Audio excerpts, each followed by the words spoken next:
আমার স্বামী মডার্ন না, আমার স্বামী এটা সেটা, আমি আরেকজন একটা স্বামীকে নিয়ে হাক্কা দিব, আরেকজনকে নিয়ে কথা বলবো, আরেকজনের সাথে কথা বললে আমার ভালো সময় যাবে, সেই সময়গুলো আমার দরকার নেই। আমার সেই সময়গুলো দরকার নেই। আল্লাহ আমাকে যতটুকু দিছে, আমার স্বামীকে আমার কাছে নিয়ামত হিসাবে পাঠাইছে।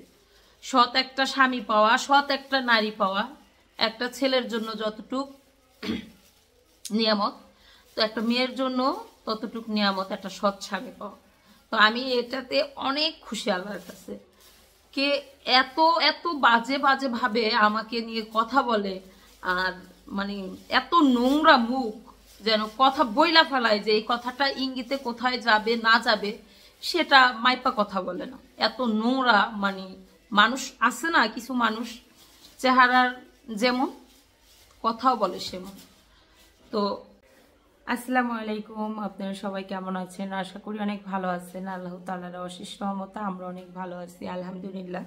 তো প্রতিদিনের মতো আবার নতুন একটা ব্লগ শুরু করলাম। আর আজকের ব্লগটা হলো এখানে বসে বসে কথা বলতেছি। তো যাই হোক, বেড়ায় আসছি, আর বাড়িতে সকাল থেকে রান্না বান্না করে খাওয়া দাওয়া করে তারপরে হলো ঘুমাইলাম। এর মাঝখানে বৃষ্টি চলে আসলো, এখন হলো 10টা বাজে। তো ভাবলাম যে আপনাদের সাথে আপনাদের কিছু কমেন্টের উত্তরগুলো দেওয়ার দরকার। আর কিছু মানুষ আমাকে নিয়ে এতটা পড়ছেন যে মনে হয় আমি কারো পাকা ধানে মই দিচ্ছি, নয়তো বা কারো মনে করেন যে কি বলবো খোঁচা দিছি, নয়তো বা শরীরে ই কাটা আছে না, লেবু কাটা দিয়া তারপরে লবণ দিয়া দিছি, এরকম হয়েছে বিষয়টা। বলার জন্য আসলাম সেটা হলো, অনেকেই বলছেন যে মিম বাবু গাড়ি কিনছে, তো সেই গাড়ির হলো উদ্বোধন অনুষ্ঠান করছে। এটা আপনারা দেখছেন, আমরাও দেখছি, আমিও দেখছি। তো আপনারা অনেকেই আমাকে বলতেছেন যে আপনাকে ওরা হইল মানে ই করে কি জানো, দাওয়াত করলো না, তারপরে আপনাকে নিয়ে কোনো কিছু করে, তারপরে মনে করেন যে এই সেই অনেকের সাথে তুলনা দিচ্ছেন, তারপরে মনে করেন যে আমাকে এটা বানাইছেন ওটা বানাইছেন, এই একটা বিষয় নিয়ে অনেক কিছুই করছেন। আসলে আমি কি বলবো আমি বুঝতেই পারতেছি না। আমাকে দাওয়াত দেয় নাই, সেটার জন্য যদি আমার দুঃখ থাকে, তার চেয়ে বেশি দুঃখ আপনারা বলাতে। হ্যাঁ, তো আমি কারো দাওয়াতের আশা করি না, কারো দাওয়াতের আশা করি না। আর কেউ যদি দাওয়াত নাও দেয় তাতে আমার কোনো দুঃখ নাই, কারণ আমি আমি কি পারি যে তাদের দাওয়াত করে খাওয়ানোর জন্য, আমার ভালো কিছু মুহূর্ত তাদের সাথে শেয়ার করার জন্য, আমার বাড়িতে কি হচ্ছে সেটা শেয়ার করার জন্য। আমার বাড়িতে কিন্তু বহুত প্রোগ্রাম হয়েছে, বহুত ভাবে, সবাই জানেন যে আমাদের বাড়িতে টুকিটাকি অনেক অনুষ্ঠান থাকে। তো মনে করেন যে মিমের বিয়ে গেল, মিমের মেয়ের বার্থডে, মিমের আকিকা, অমুকের এইটা অমুকের ওইটা, অনেক অনুষ্ঠান যায় আমার বাড়িতে বসে, ওরা আমার বাড়িতে আইসেই করে। হ্যাঁ, মানে করে বলতে এমন না যে আমি ওদের সব টাকা পয়সা দিয়ে দিই ওরা অনুষ্ঠান করে। আমার যতটুক প্রয়োজন, যতটুক যা যেখানে করানো আমি সেটুক করি। এখন ওরা যদি আমাকে যদি না বলে সেটা তো আর আমার আমার হ্যাঁ বলো, এটা কাটো, চাকুদা কাটো, এটা আমার খারাপ লাগে না। তো আপনারা যেভাবে বলছেন তাতে আমার খারাপ লাগলো। যেমন ধরেন মিম আর বাবু যখন গাড়ি কিনবো, মানে গাড়ি তো ই করছে, তো ওদের গাড়ি 13 তারিখ আসার কথা। আমার কাছে আপনারা সবাই জানেন 1 লাখ টাকা পায়। তো আমাকে গত মাসে ফোন দেওয়া বললো যে ভাবি আমাকে হলো 13 তারিখে আমাদের গাড়ি আসবে, টাকাটা দিও। তো আমি বললাম ঠিক আছে, আমি টাকাটা ভাঁজ করে দিছি। তো বাবু হলো হঠাৎ করে আমার বাসায় থেকেই, কিন্তু বাবু হঠাৎ করে হলো ঢাকায় গেল, ঢাকায় যাওয়ার পরে ওর গাড়ি চলে আসলো। তো চলে আসলো, তো ও ঢাকায় যাওয়ার পরে মানে আবার ফোন দিছে যে গাড়ি আইসা পড়ছে, আপনি গাড়িটা নিয়ে যান। ও কিন্তু ঢাকা গেছে গাড়ির জন্য না, তো নিয়ে যান। তো আমার টাকাও ভাঁজ ছিল, মানে আমি ভাঁজ করে রাখছি যে আমি 1 তারিখে বা 2 তারিখে টাকা দিয়ে দিব। তো ও যেহেতু ওইখানে গেছে, আমার টাকাটাও ভাঁজ ছিল, আমি টাকাটা ওইখান থেকে আমি দিয়ে দিছি। তো গাড়ি নিয়ে রাত্রেবেলা আমার বাড়িতে আসছে, রাত্রে ও মনে হয় 11:30 বা 12টা বাজে আসছে। আমি আর আলাপ পাইনি, ঘুমাই গেছি, কারণ বিল্ডিং ঘরে দরজা আটকে ঘুমাইলে মনে করেন যে বাইরের কিছুই শোনা যায় না, আমি হলো ঘুমাই গেছি। তো এই আর কি, আমি হলো মনে করেন যে সকালবেলা ঘুম থেকে উঠা বাইর হয়েছি, দেখি আমার হল রুমে হইলো ওর গাড়ি। তো গাড়ি দেখে তারপর আমি মাকে জিজ্ঞেস করলাম, মাকে জিজ্ঞেস করলাম যে বাবু কখন আসছে। তারপরে বললো যে মানে রাত্রের বেলা আসছে, অনেক রাত্রে। আর রাত্রে মানে আমরা খাওয়া দাওয়া শেষ করে, যদিও ঢাকা থেকে আসতে লেট হয়েছে, বাড়িতে আসতেও পারে, এজন্য ওর জন্য খাবার দাবারও রাইখা দিলাম। তো সকালবেলা যখন মনে করেন যে যাওয়ার সময় আপনাদের ভাইয়া পুরো গাড়িটা খুললো, আমরা দেখলাম, নাড়লাম চাললাম, দেখা ঠেকা তারপরে হলো আমরা বেড়াইতে গেলাম। আর আমার বেড়ানোর উদ্দেশ্য হইলো আমার ডাক্তার দেখাইতে হবে, কারণ আমি কয়েকদিন ধরে অনেক কষ্ট করতেছিলাম, এখনো কষ্টটা করি, তবে মেডিসিন যতদিন খাই আমার তো মানে পিঠের হাড় ক্ষয় হয়েছে, ক্ষয় ব্যথাটা সবাই জানেন। তো তারপরে হলো গেলাম। তো যাওয়ার পরে আমি জানি যে ওদের গাড়ি যেহেতু আনছে, ও মিম আগেই বলছে যে ভাবি বেলুন ঠেলুন আনবো, বাবু বইলা গেল এটা ওটা, মিম আমার বাসায় বইয়ে তো কথা বলছে, তো আমি জানি। তো মিমও হয়তো বা আমি বেড়াইতে গেছি এজন্য ও আমাকে কিছু বলে নাই, দেশে থাকলে হয়তো বা বলতো যে ভাবি আসেন বা কিছু। তো ওদের সাথেও আমাদের মনে করেন যে আমি যখন গেলাম দ্বিতীয় দিন না তৃতীয় দিন আমি ফোন দিছি, আমি ভাবলাম আবার ওরা গেল গানি, তো ফোন দিছি। আবার মিমের হাঁটতে কষ্ট হয়, তো আমাদের যে ওয়াশরুমটা ওইটা হলো মানে পুরো কমপ্লিট হয় না, যদি ও আনইজি ফিল করে ওইখানে যদি না যায়, মানে কষ্ট করে যদি হাইটা ওই আমাদের যেটা আগের বাথরুম ওইখানে যায়, মানে ওর ওটা দিয়ে নামতেই কষ্ট হয়। তো আমার হঠাৎ করে না ওর এই জিনিসগুলো মনে পড়ে আমার মানে খুব খারাপ লাগতেছে। আর আমাদের বাসায় হাই কমোড নাই, ওর বসতেও অনেক কষ্ট হয়। সব মিলাই আমি হলো ফোন দিলাম মিমকে, ফোন দিলাম মতন, না মিমকে না বাবুকে ফোন দিলাম, যাই হোক মিমের মেসেঞ্জারে বা বাবুর মেসেঞ্জার মানে হোয়াটসঅ্যাপ ফোন দিছি। তারপর বাবু ধরছে, বলতেছে যে ভাবি তোমাকে স্মরণ করতেছিলাম। তো আমি বললাম যে হ্যাঁ, কইতাছে তুমি অনেকদিন বাঁচবা, আমিও ইন্নালিল্লাহি পড়লাম যে অনেকদিন যেন না বাঁচি, অল্প সময় যেন ভালোবাসা পেয়ে মারা যায়। তো ওরা হলো কখন বাড়ি থেকে গেছে সেটা আমি বলতে পারি না, আমাকে ফোনও দেয় নাই যে ভাবি গাড়ি নিয়ে ভিডিও বানাবো আসেন, ফোনও দেয় নাই। তো আমি ভিডিও দেখলাম, পুরো ভিডিওটা দেখলাম, আমার ভালো লাগলো যে যাই হোক। এখন মনে করেন যে ওরা ছোট মানুষ, ওরা যদি আমাকে না বলে তো তাহলে করার কিছু নাই। আর আমাকে যদি বলতো আমার জাজিরা যায়া মানে একটা ভিডিও বানানো, ওই মানে এটা আমার এখন কাজ করতেছিল না, কারণ আমি খুবই অসুস্থ বোধ করতেছিলাম। তারপরে মনে করেন যে আপনারা সবাই মনে করেন যে এত এত বলছেন, অন্যের সাথে তুলনা দিচ্ছেন, বা আমাকে ওরা হইলো পছন্দ করে না এটা বলছেন। তারপরে মনে করেন যে এখন আর আমাকে প্রয়োজন না, অন্য মানুষ হয়ে গেছে এসব বলছেন।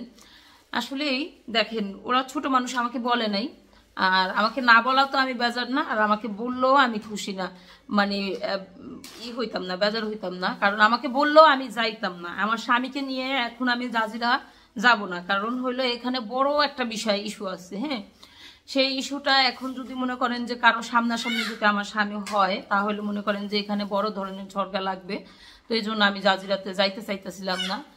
তারপরে মনে করেন যে আমাকেও ওরা যদি নাও বলে, ওদের খুশিতে আমি অনেক খুশি হই, কারণ আমার শাশুড়ি মার কাছে প্রত্যেকটা কথা বলা হয়, আমার শাশুড়ি মা আমার সাথে শেয়ার করে যে এটা এটা। আর মিমের প্রত্যেকটা কাজের সময়ই হয়তো বা ওর কাজটা হইয়া গেছে বা কাজটা করবে একদিন আগে না পরে জানতেই পারি, সেই ক্ষেত্রে আমার কোনো মন খারাপ নাই। কিন্তু আপনারা যে মানুষের সাথে আমাকে তুলনা দেন আর মানুষের সাথে আমাকে করেন, এটাই আমার সবচেয়ে খারাপ লাগে। দেখেন আমার বড় ননদের জামাই গাড়ি কিনছে, সে এত টাকার গাড়ি কিনছে, সে আমাদেরকে মানে না বললেও হইতো না, আমাদেরকে ফোন দিয়ে তারপরে বলছে যে খুকি গাড়ি তো কিনা ফেলাইছি আগে থেকেই, কিন্তু বলা গাড়ি কিনা ফেলাইছি বলার সময় পাইনি। ভাইয়া ফোন দিলাম, গাড়ি বাড়িতে নিয়ে আসছি। আমি বললাম ভাইয়া আলহামদুলিল্লাহ, আমি তো ভিডিও দেখছি, আলহামদুলিল্লাহ খুব ভালো হয়েছে। কারণ ভাইয়ার গাড়িটা আমরা সবাই মানে সবাই চাই যে ভাইয়া একটা গাড়ি কিনুক। আর আমাদের ভিতরে সামর্থ্য থাকলে ভাইয়ার আছে যে অতটুকু সামর্থ্য একটা গাড়ি কেনার মতো। তো ভাইয়া একটা গাড়ি কিনছে। মনে করেন যে আমার স্বামী ওই যে শামুক দিয়া হইলো ইটা বালু রাইখা দিছে। আমাদের বাড়ির ঘাটার এই দিকটা দেখেন যে মানে কত ইটা বালু ছড়ানো ছিটানো। তো বলতেছে যে ভাইয়া বেড়াইতে আসবো, ভাইয়া আসার আগে আমরা ওই যে ইটা বালুগুলো সরাবো, আর ওইখানে দুইটা বড় বড় আম গাছ আছে, একটা আম গাছ কাইটা ফেলবো যাতে ভাইয়া গাড়ি নিয়ে একদম আমাদের বাড়িতে আসতে পারে। হ্যাঁ, কারো জায়গায় যেন ওই যে গাড়ি কিন্তু সাইডে মানে আরেকটা বাড়ি রাখতে হয়, আমাদের যেই রাস্তাটার গ্যাপ ওইখানে গাড়ি রাখা যায় না, আরেক বাড়িতে রাখতে হয়। তো ভাইয়ার গাড়িটা নিয়ে যেন সরাসরি আমাদের বাড়িতে ঢুকতে পারে, আমরা এই পজিশন করবো, এটা হলো ভাইয়ার শালার ইচ্ছা। তো সব মিলেই মনে করেন যে আমাদের ভালো লাগে, ওরা কিছু করলে ভালো লাগে। হয়তো বা একদিন আগে পরে আল্লাহ হয়তো বা আমাদেরও করতে দিতে পারে। তো অনেকেই যে তুলনা করেন, এই তুলনাটা করবেন না, কারণ আমার সাথে কারোর সাথে যায় না ভাই, আমার সাথে কারোর সাথে যায় না। আমি যখন থেকে ইউটিউবে আসছি তখন থেকে কিন্তু আমাকে একই রকম দেখতেছেন। আমি যতটুকু করি আপনাদের সাথে পরিশ্রম করি বা কষ্ট করি, এটা কোনখান থেকে আইছে ওটা কোনখান থেকে আইছে, যতটুকু দেখানো সম্ভব সত্যিটা আমি দেখাই, সত্যিভাবে আমি উপার্জন করি। এখন যদি কেউ বলেন যে আপনি ইউটিউব থেকে টাকা কামাই এটা করেন, তাহলে আমার বলার কিছু নাই, কারণ আমি আপনাদেরকে বলি হ্যাঁ আমার টাকা দিয়ে এতটুকু। আমি কি এতই শিক্ষিত? আমি কি মনে করেন যে বাংলাদেশ গভর্নমেন্টের থেকে টাকাই নেই না কি কাজ করব? আমি ইউটিউব থেকে আর্ন করি, ইউটিউব থেকে আর্ন করে আমি মনে করেন যতটুকু করি অতটুকু আপনাদেরকে দেখাই। তো আমাকে নিয়ে অনেকেই অনেক বাজে বাজে কথাগুলো বলতেছিল, সেই কথাগুলো মনে করেন যে আমি অনেক দিন চুপ করে রইছি। হ্যাঁ, অনেক দিন চুপ করে রইছি, আমি বলি না সেই কথাগুলা, যে আমাকে আমার সাবস্ক্রাইবার কতটি আর যে বলে তার সাবস্ক্রাইবার কতটি, হয়তো বা তাকে ক্ষণিকের জন্য দেখতেছে, আবার নাও দেখতে পারে। হ্যাঁ, তো মোটামুটি ভাবে আলহামদুলিল্লাহ আপনারা যারা ভালোবাসেন আমাকে, তারা মনে করেন যে আমাকে প্রতিদিন মনে করেন যে গড় মিলাইয়া 20-30 হাজার মানুষ দেখেন। তো সবাই অনেক ভালোবাসেন, সবাই অনেক বলেন যে যা হইতাছে সবকিছু হইলো ভুইলা, শুধু তুমি তোমার মতো থাকো, তোমার মতো আমি যে লাইফটা আপনাদের সামনে দেখাই সেটা আপনাদের ভালো লাগে, আমি ওইভাবেই আমার লাইফটা আমি দেখাইতে চাই। হয়তো অনেকের মনে হইতে পারে যে আমি শিক্ষিত না, আমি কোনো কালচার বুঝি না, আমি কোনো কিছু বুঝি না। ভাই আমার কালচার বোঝার দরকার নাই, আমার মনে করেন কিছু বোঝার দরকার নাই। আমি যেখানে আছি আমার স্বামী, সংসার, সন্তান, শ্বশুর শাশুড়ি নিয়ে আমি সেখানে ভালো আছি। আমি আপনাদের আমার লাইফে যতটুকু দেখাই ততটুকু নিয়ে আপনারা আনন্দ থাকেন, দেখেন, ভালো লাগে, এটুকুই আমি আলহামদুলিল্লাহ। আপনারা যদি প্রতিদিন আমাকে 1000 মানুষও 100 মানুষও দেখেন, তারপর আমি একটা ভিডিও দিব, কারণ এখান থেকে আমার যতটুকু দরকার ততটুকু আল্লাহ দেয় উপার্জন, তো আমি দেখাবো। আমি মিথ্যা আশ্রয় কখনো নেই নাই আর নিবও না। কেউ কেউ বলে যে মানে আমার স্বার্থের জন্য সব কিছু করি, আমার স্বার্থের জন্য আমি যদি সব কিছু করি তাহলে এই পুরা বাড়িটা করছি, এটাকে আমি পড়শি বাড়িতে দিয়ে আসবো? আমার স্বার্থের জন্য তো আমি করব। তো আমার স্বার্থের জন্য করতে যায় যদি আমার বাড়িটা যদি আমি সুন্দর করি, আমার নিজেদের মানুষদের নিয়ে যদি সুন্দরভাবে থাকি, তাহলে আপনাদের সমস্যা কোথায় বলেন?